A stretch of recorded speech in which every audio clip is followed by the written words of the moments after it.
Hello everyone, welcome to the channel.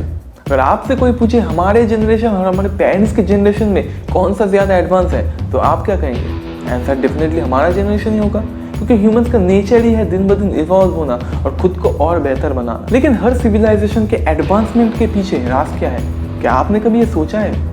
अब आप कहेंगे हमारे पेरेंट्स के जनरेशन में फेसबुक नहीं था, व्हाट्सएप नहीं था, या फिर उनके पास सब चुटकियों में जानने के लिए ना तो गूगल था और ना ही यूट्यूब था, जो कि एक हद तक सही भी है। लेकिन मैं आपको बता दूं, ये सारे सेकेंडरी चीज़ें हैं, क्योंकि जो प्राइमरी चीज़ है उसके अलावा इन सब का कोई वजूद ही नहीं, क्योंकि कुछ भी काम तो करेगा नहीं। एनर्जी, यही है सिविलाइजेशन का बेस, और कैसे हम इस एनर्जी को प्रोड्यूस करते हैं और कैसे करते हैं इसका इस्तेमाल, इस पे डिपेंड है सारा गेम। अब आप कहेंगे व्हाट्सएप करने में या यूट्यूब देखने में कौन सा एनर्जी चाहिए?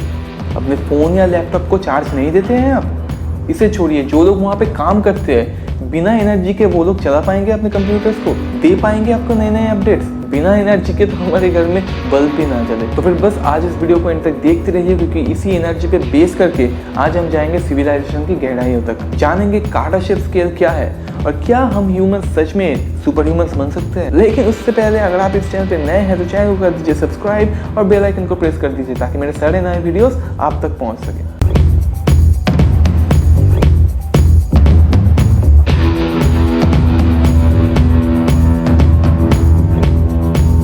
अगर आपने हिस्ट्री बुक पढ़ा है तो आपको ये बात तो ज़रूर मालूम होगा कि बिल्कुल शुरुआती टाइम पे ना हम ह्यूमंस को जानते थे और ना ही हमें कुछ आता था, लेकिन फिर भी तब एक क्वालिटी हमें था, खुद को और बेहतर बनाना। हम ह्यूमंस बिल्कुल शुरू से ही खुद को इवॉल्व कर रहे हैं, हर रोज़ कुछ ना कुछ नया सीखने में लगे हुए हैं। एक टाइम तो ऐसा भी था जब हमें किसी भी टाइप की एनर्जी सोर्स के बारे में पता ही नहीं था, और फिर एक दिन हमने दो पत्थरों को आपस में घिस के आग जलाना सीखा। बस वैसे शुरू कहानी, और हम ह्यूमंस इवॉल्व होते होते आज पहुंच चुके हैं यहाँ पे। आज के डेट में हम न्यूक्लियर पावर से भी एनर्जी प्रोड्यूस करना सीख चुके हैं, विंड, वाटर, यहाँ तक कि ऊपर सूरज से भी हम लोग सोलर पैनल्स के जरिए एनर्जी कलेक्ट कर सकते हैं। पूरे अर्थ पे हम ह्यूमन से सबसे ज़्यादा एडवांस स्पीशीज हैं। हम हर रोज़ कुछ ना कुछ नया सीख रहे हैं या फिर कुछ ना कुछ नया डिस्कवर कर रहे हैं। तो इसका मतलब क्या हम ह्यूमंस ही द अल्टीमेट सिविलाइजेशन है? हमारे आगे और कोई नहीं है? आंसर आपको पता है? अब बिग नो।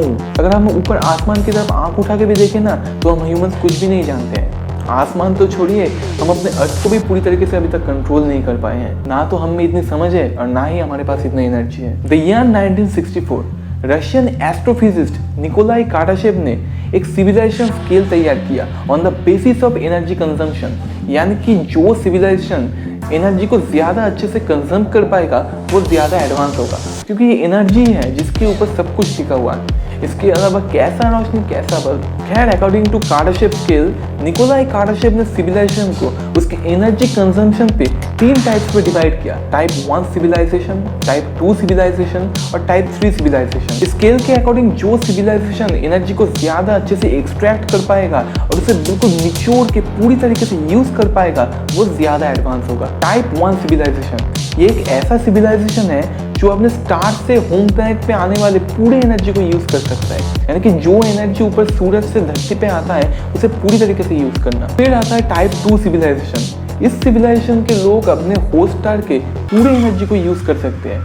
सन से जो एनर्जी हमारे धरती पे आता है वही कितना है, तो ऐसे में आप सोचिए पूरे सन की एनर्जी को यूज़ करना। और इस सिविलाइजेशन में रहने वाले अपने पूरे सोलर सिस्टम की एनर्जी को यूज़ कर सकते हैं। अब स्केल में और आगे है टाइप 3 सिविलाइजेशन, और इस सिविलाइजेशन में रहने वाले पूरे गैलेक्सी के एनर्जी को यूज़ कर सकते हैं। अब एक गैलेक्सी के अंदर कितने सारे stars, solar systems, black holes, nebula वगैरह आते हैं, इन सब से एनर्जी कलेक्ट करना और इसे यूज़ करना टाइप 3 सिविलाइजेशन वालों को आता है। अब ये सब सुनने के बाद आपके दिमाग में जो इमीडिएट क्वेश्चन आ रहा है वो हुआ कि हम धरतीवासी इनमें से कौन से टाइप में हैं। अगर टाइप 3 सिविलाइजेशन की बात करें तो हम ह्यूमंस अभी तक चाह के भी एक गैलेक्सी से दूसरे गैलेक्सी जा नहीं पाए हैं। तो ऐसे में पूरे गैलेक्सी के एनर्जी को यूज़ करना अभी के लिए एक बिग नो है।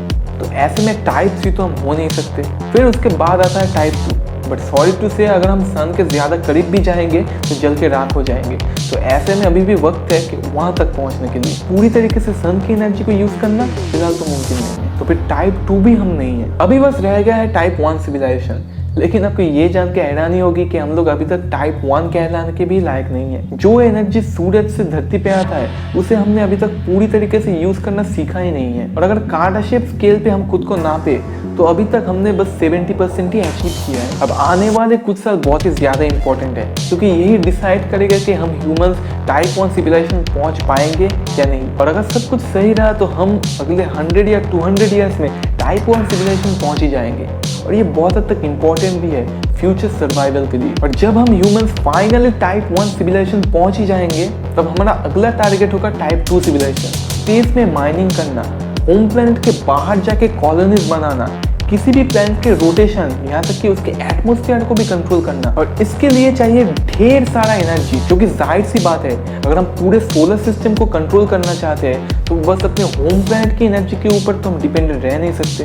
हाँ, बाकी प्लैनेट से भी थोड़ा बहुत एनर्जी मिलेगा, लेकिन अगर पूरी तरीके से टाइप 2 सिविलाइजेशन बनना है तो हमें अपने होस्ट स्टार के पूरे एनर्जी को चाहिए। और इसके लिए उन्हें द अल्टीमेट मेगा स्ट्रक्चर बनाना पड़ेगा, जो कि है एक डायसन स्फीयर। अब डायसन स्फीयर क्या है इसे बताने के लिए मैं एक अलग से डेडिकेटेड वीडियो बनाऊंगा, लेकिन बिल्कुल आसान भाषा में बताऊं तो हमारे सोलर सिस्टम का होस्ट स्टार है सूरज। तो एक ऐसा मेगा स्ट्रक्चर सूरज के चारों ओर बनाना पड़ेगा जिससे सूरज के पूरे एनर्जी को कंज्यूम किया जा सके, जो कि ऑब्वियस सी बात है बिल्कुल भी आसान तो होगा नहीं, लेकिन टाइप 2 सिविलाइजेशन वाले इसे करने के लायक हो जाएंगे। और जहाँ तक ह्यूमैनिटी की बात है तो वहां तक पहुंचने के लिए हमें कुछ हजार साल और चाहिए। जब टाइप 2 सिविलाइजेशन के ऊपर पूरा कंट्रोल होगा तब जाया जा सकता है टाइप 3 सिविलाइजेशन की तरफ। टाइप 2 सिविलाइजेशन वालों के लिए एक गैलेक्सी से दूसरे गैलेक्सी का डिस्टेंस बिल्कुल ऐसा होगा जैसा आज के डेट में हम ह्यूमंस को एक टाइम से दूसरे प्लैनेट में जाने में लगता है। हाँ, पहुंच तो सकेंगे, लेकिन इसके लिए चाहिए बहुत सारा रिसोर्स और ढेर सारा एनर्जी।